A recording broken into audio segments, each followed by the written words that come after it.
আসসালামু আলাইকুম এভরিওয়ান, আশা করি অনেক ভালো আছেন। আবারও হাজির হলাম এলিম সেগমেন্ট 4 আর 15 ভার্সন থেকে 18 ভার্সন পর্যন্ত ব্যবহার করার জন্য নতুন কিছু এক্সেন ফাইল নিয়ে। এক্সেন ফাইলগুলো দিয়ে কিন্তু আপনি হিউম্যান ফটোগ্রাফি করতে পারবেন। অলরেডি কিন্তু আপনি ফটোগুলো দেখতেই পারতেছেন কতটা প্রিমিয়াম কোয়ালিটি ফটোগুলো কিন্তু আসতেছে।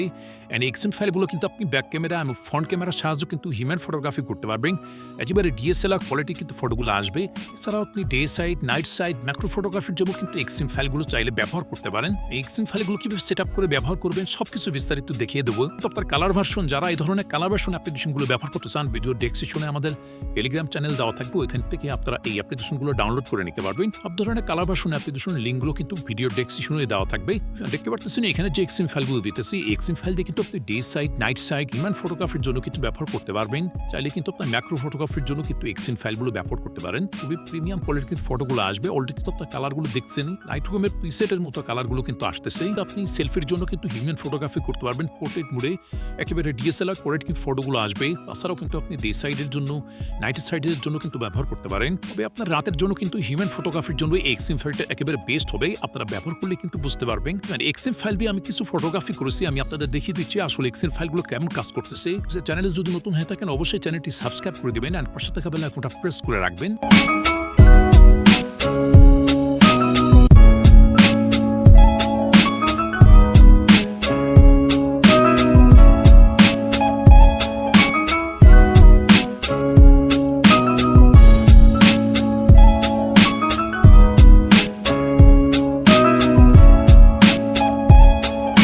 এখন কিছু এক্সএমএল ফাইলের কালার সেটিং এর কথা বলে দিচ্ছি। অনেকের আছে আপনারা কালারগুলো পরিবর্তন করতে চান।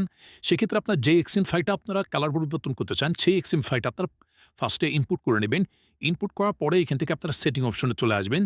সেটিংয়ে আসার পরে এখান থেকে ফটো প্রসেসিং এই অপশনটাতে ক্লিক করবেন। তারপরে এখান থেকে আপনারা মেইন ক্যামেরা, ফ্রন্ট ক্যামেরা এই দুইটা আপনারা এখান থেকে চেঞ্জ করবেন। ব্যাক ক্যামেরাটা চেঞ্জ করতে চান, সেক্ষেত্রে আপনারা মেইন ক্যামেরাতে চলে আসবেন। আমি আপনাদের একটা সেটিং দেখিয়ে দিচ্ছি। একটা সেটিং দেখে আপনারা ফ্রন্ট ক্যামেরাটা সেট করে নেবেন। আচ্ছা, এখান থেকে আসার পর আপনারা মেইন সেটিংয়ে আসবেন। মেইন সেটিংয়ে আসার পরে এখানে উপরে দেখতে পারতেছেন শার্পনেস, এখানে ক্রোমা দেওয়া আছে। এই অপশনগুলো কিন্তু আপনি কনফিগ বানানোর সময় কিন্তু সেট আপ করে রাখছি। তো আপনারা আপনাদের মতো কিন্তু পরিবর্তন করে নিতে পারেন। যদি আপনারা বুঝতে না পারেন সেক্ষেত্রে কিন্তু এই অপশনটা আপনাদের ঘাটাঘাটি করার দরকার নাই। তো আমি আপনাদের কালারগুলো এখান থেকে দেখিয়ে দিচ্ছি কিভাবে কালারগুলো পরিবর্তন করবেন। এর জন্য আপনারা চলে আসবেন, এই যে কালার অপশনটা আছে, এই কালার অপশনটাতে ক্লিক করবেন। এখানে কিন্তু আপনি অনেক ধরনের কিন্তু কালার পেয়ে যাবেন। এখান থেকে আপনারা স্ক্রল করে নিচে চলে আসবেন। এখান থেকে সিএফ সেটিং যে অপশনটা দেখতে পারতেছেন, এখানে দেখেন green option, red option, blue, yellow, green, red, orange এই অপশনগুলো কিন্তু এখানে দেখতে পারতেছেন। এখান থেকে আপনারা কম বেশ করে দেখবেন যে আপনার কাছে কোনটা ভালো লাগে। যেটা আপনার কাছে ভালো লাগবে সেটা কিন্তু এখান থেকে বাড়িয়ে কমিয়ে আপনি কিন্তু আপনার মন মতো কালারগুলো সেটিং করতে পারবেন। উপরের দিকে কিন্তু আপনার কালারগুলো কিন্তু কমবে, অ্যান্ড নিচের দিকে গেলে কিন্তু আপনি কালারগুলো কিন্তু বাড়বে। এইভাবেই আপনারা মূলত এখান থেকে ব্লু সেটিং, তারপরে গ্রিন সেটিং, এই সেটিংগুলো কিন্তু আপনারা এখান থেকে করে নেবেন। তাহলে আপনার কালার সেটিংগুলো কিন্তু বেড়ে যাবে। আর যদি আপনার ফেসের স্মুথটা যদি একটু বেশি চান অথবা আপনার নয়েজটা বেশি হয়ে যায়, সেক্ষেত্রে আপনারা নয়েজ রিডাকশন এই অপশনটা চলে আসবেন। এখানে দেখেন স্মুথ নামে একটা অপশন আছে। এই স্মুথে কিন্তু আপনারা ডিফল্টে দিয়ে রাখছি। ডিফল্টে আপনার স্মুথটা ভালো কাজ করে। যদি আপনার অতিরিক্ত লাগে সেক্ষেত্রে আপনারা এখান থেকে 3 পয়েন্ট দেখতে পারতেছেন, 3.50 তো করতে পারেন, 4.00 তো রাখতে পারেন। আপনার যেটা ইচ্ছা সেটাতে কিন্তু এখান থেকে সেট আপ করে আপনি ফাইলটা সেভ করে নিতে পারেন। এই সেটিংগুলো হয়ে গেলে এখান থেকে আপনারা ব্যাক চলে আসবেন। এছাড়াও কিন্তু আপনারা এখান থেকে নয়েজ রিডাকশন যে অপশনটা দেখতে পারতেছেন, এখানে আছে আপনার ফটো তোলার পর কিন্তু ফটোতে দেখবেন যে একটা ফাটা ফাটা ভাব আসে, ওইটা কিন্তু আপনার নয়েজের জন্য। তো এখান থেকে আপনারা স্মুথ যে নয়েজটা আছে এটা বাড়িয়ে দিবেন। তারপরে এখান থেকে টেম্পোরাল যেটা আছে এটাও আপনারা এখান থেকে বাড়িয়ে দেবেন। করলে দেখবেন যে নয়েজগুলো কিন্তু আপনার রিমুভ হয়ে গেছে।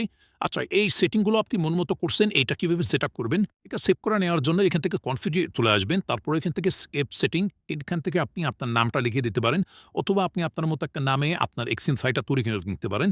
তারপরে এখান থেকে যখনই আপনারা ইয়েস ক্লিক করবেন, এই এক্সিমেল ফাইলটা কিন্তু আপনার এখানে সেভ হয়ে যাবে। আচ্ছা, ক্যামেরাতে আসার পরে এখানে দেখতে পারতেছেন সাইফ এক্সিমেল কিন্তু একটা সেভ হয়ে আছে এক্সিমেল ফাইল।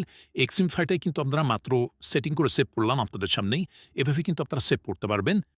এক্সিম ফাইলগুলো যদি ভালো লেগে থাকে অবশ্যই ভিডিওতে একটা লাইক করে দেবেন, আর কমেন্ট সেকশনে আপনার মতামত বলতে ভুলবেন না কেমন হয়েছে এক্সিমেল ফাইলগুলো। আর যদি চ্যানেলে নতুন হয়ে থাকেন অবশ্যই চ্যানেলটি সাবস্ক্রাইব করে দিবেন, আর পাশে থাকা বেল আইকনটা প্রেস করে রাখবেন। বলে আমাদের নতুন নতুন এক্সিম ফাইলের ভিডিওগুলো কিন্তু আপনার কাছে সবার আগে পৌঁছায় যাবে। ও দেখা হবে, কথা হবে নেক্সট কোনো কনফিগ ভিডিওতে। ততক্ষণ সবাই ভালো থাকবেন। আল্লাহ হাফেজ।